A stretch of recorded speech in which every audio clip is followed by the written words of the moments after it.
Good afternoon, everybody. Anthony Aniano here from Rotoballer Radio and Rotoballer.com with a look at the Week 12 waiver wire for your fantasy baseball season.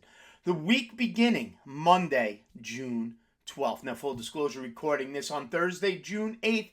So obviously, numbers can change, promotions, demotions, you name it. That can all happen. As always, Yahoo roster percentages are our talking point, keeping it 50% rostered or lower. So unfortunately, the greatest baseball player to ever play, Elly De La Cruz of the Cincinnati Reds, he's already about 80-85% rostered. He was already 50% rostered last week as the buzz started circulating that his promotion was coming soon. So apologies if you missed out on Elly De La Cruz. Everybody waited for his promotion. He wasn't really an option. People were drafting him back in March, expecting his promotion. And, well, in a couple of games now, 2 games, he's already taken baseball by storm. He's been just flat out fantastic. And a set of tools that are going to make him a first-round pick for fantasy seasons to come, it seems. So, that being said, let's get into our offensive, our hitter ads for that Week 12, that week beginning Monday, June 12th. And my number one, my top ad of the week, comes out of Florida, Miami Marlins outfielder Jesus Sanchez. It seems like he could potentially be putting it all together. Now, he's a lefty-hitting batter. They do sit him against some tough lefties, but it's not enough to worry about even in season-long formats. He's only 6% rostered. Over the last 14 days, Sanchez is hitting .345 with 3 home runs, 7 RBIs, and 4 runs scored. On the season, his batting average is now over 300 at .306 with a .376 on-base percentage. His OPS is the highest of anybody I'm mentioning here today, and that's at .958. Anything over 800 should get you excited. It means the player's putting up some productive numbers. On the season now, Sanchez, 6 home runs, 17 RBIs, 13 runs scored, with 3 stolen bases thrown in as well. Hitting in the middle of that Marlins lineup, 3-4-5, depending on the pitching matchup.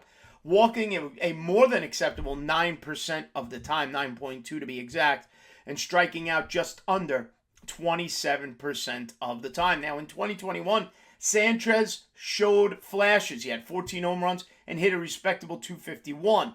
Last season, power was down to 13 home runs, and he only hit .214. People were scared off of Jesus Sanchez. The pedigree has always been there. Potential has always been there. Getting an opportunity now and really putting it together and available in 94% of Yahoo leagues. At number 2, Milwaukee Brewer outfielder Joey Wiemer. Now, some of you may say, Anthony, I want Wiemer before Sanchez, and that's fine. I'm not going to argue with you on that. Totally understandable.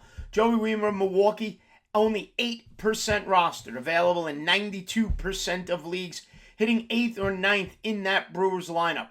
Over the last 14 days, he's hitting .333 with 3 homers, 9 RBIs, 8 runs scored, and 4 stolen bases, showing a nice little power speed combo over the last 14 days. And even over the season now with 8 homers, 9 RBIs, a potential double-double finish for him, or potential, let's go nuts, if he gets hot enough, a potential 20-20 finish if those power numbers keep going the way they are. Now on the season, only hitting .231 with a .299 on base percentage, thus that OPS a little low of .727. Walk rate, again, acceptable at 9%. Strikeout rate under 27. It's sitting at actually 26%. Now, in 2022, between Milwaukee and AAA, he did hit 21 home runs and steal 31 bases. So that 2020 talent is there. It's not something I'm making up. And right now, sitting, where are we, June 8th, he's on a pace for close to 20 homers and the same thing with close to 20 stolen bases as well. He is the 97th ranked overall prospect on Fangraphs. He is the Brewers' 4th overall prospect coming into this season. 24-year-old outfielder playing center field for the Brewers. And like we said, only 8% rostered. At number 3, we go to Oakland. There hasn't been much to be excited about. But pay attention to first base outfield eligible Ryan Noda of the Oakland Athletics. A Rule 5 draft pick by the Athletics from the Los Angeles Dodgers. And in the Dodgers minor league system, the power played. In 2021, for the Dodgers AA affiliate, he had 29 home runs.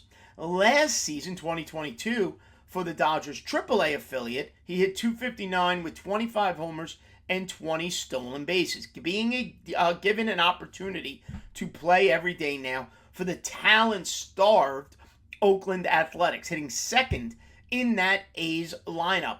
Over the last 14 days, Ryan Noter is hitting .341, 3 homers, 8 RBIs, 8 runs scored. On the season now, batting average sits at .255, and the on-base percentage is a through-the-roof .415, giving him the second highest OPS of anybody today of .888.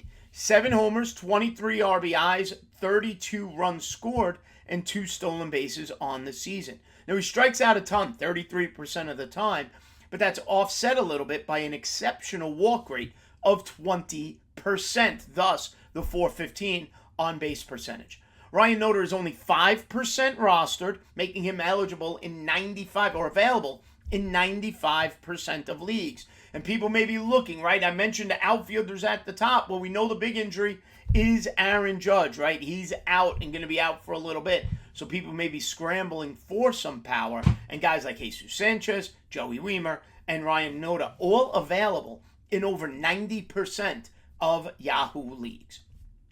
At number 4, my number 4 ad of the week comes from Cleveland, another outfielder. As we continue to scramble to make up for the Aaron Judge injury, Will Brennan of the Cleveland Guardians, only 2% rostered, available in 98% of Yahoo leagues. Over the last 14 days, hitting .412, a homer, 5 RBIs, 3 runs scored, and a stolen base, raising his batting average to .261 on the season. Now, the OPS is a little low, .678.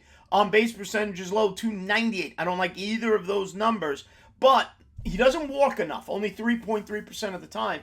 But what caught my eye was the strikeout rate, less than 15%, 14.6% to be exact. Now, we may sit against some tough lefties. That happens with rookies, left-handed hitting rookies, so be mindful of that. He hits 7th in that Cleveland Guardian lineup. Does have 3 homers, 16 RBIs, 15 runs scored on the season. He is the team's 7th ranked prospect in Cleveland. He's being given an opportunity to play every day in that Guardian lineup, and right now hitting .412 over the last 14 days. And my last outfielder, my last Aaron Judge replacement I wanted to mention, got the call up yesterday. Now, it's a big if, because we've done the Jo Adell dance before, right? We've all fallen for it. We loved it. Former top prospect in Major League Baseball. Well, now he gets the call up because Hunter Renfroe is going on a paternity list. He'll be out for a little bit. Who knows exactly how long. And the problem is with the Angels is when Hunter Renfroe returns, does Jo Adell maintain a spot in the lineup? At the very least, take a flyer on the weekend edition of Jo Adell in a AL-only league, right? Mickey Manaik, Taylor Ward, Mike Trout, Shohei Ohtani, Hunter Renfroe. It's a crowded situation for Jo Adell. But he's 3% rostered and was completely mashing down at AAA. So I just wanted to mention that. Hitting .278 down in AAA, 18 homers, 43 RBIs, 41 runs scored. Still striking out a lot, about 29% of the time down there. Okay, mentioning him might not be worth the ad. Take a look at how deep your league is. If you can add him and get him in for just a couple of games, hope he pops a home run or two. It might be worth a flyer. But long-term, Jo Adell may have some issues maintaining playing time in a crowded Angels outfield DH situation. And finally, if you need a catcher, and normally my catchers are a throw-in at the end of these videos, but this one maybe we pay a little more attention to. Time to pay attention to Gary Sanchez, right? Goes from, I think he was with the Angels, then he was with the Mets, now he's with the San Diego Padres. And here's a newsflash, guys. He's the best catcher on the Padres team. Okay, right now, other than Gary Sanchez, the only other catcher on the Padres roster currently is Austin Nola. Austin Nola hitting .130. And on a team that offensively needs a boost, Soto's been disappointing, Bogarts has been disappointing, Tatis has been disappointing. Gary Sanchez gets released by the Mets because Francisco Alvarez forced Gary Sanchez off that team, just like he forced Tomas Nido off that team. Gary Sanchez goes to the Padres, is immediately hitting in the middle of the Padre lineup, 4-5-6. He's only 12% rostered. He's actually the highest rostered player I've mentioned here today. Since joining the Padres, he's hitting .310 with a .375 on base percentage, an OPS of 1.168, actually the highest on the team of my list today, I should say, excluding all the outfielders. He's got 4 home runs since joining San Diego, 9 RBIs, and 7 runs scored. He has been a monster addition to the Padre offense, flashing past memories of when he was a New York Yankee.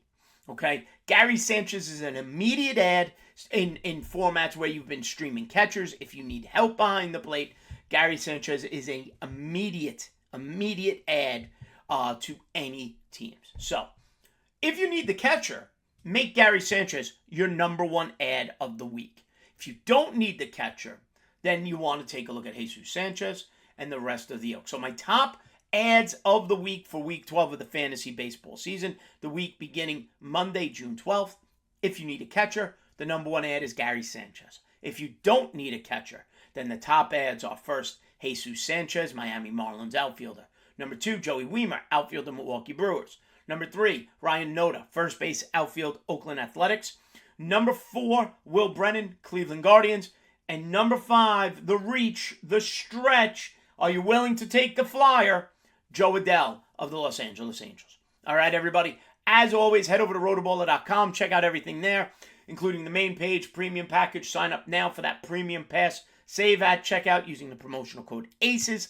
Like and subscribe right here to the Rotoballer YouTube channel. Download the Rotoballer app. It's free, so take advantage of that. And give me a follow on Twitter at @Aniano Fantasy. We will see you next time right here on Rotoballer Radio.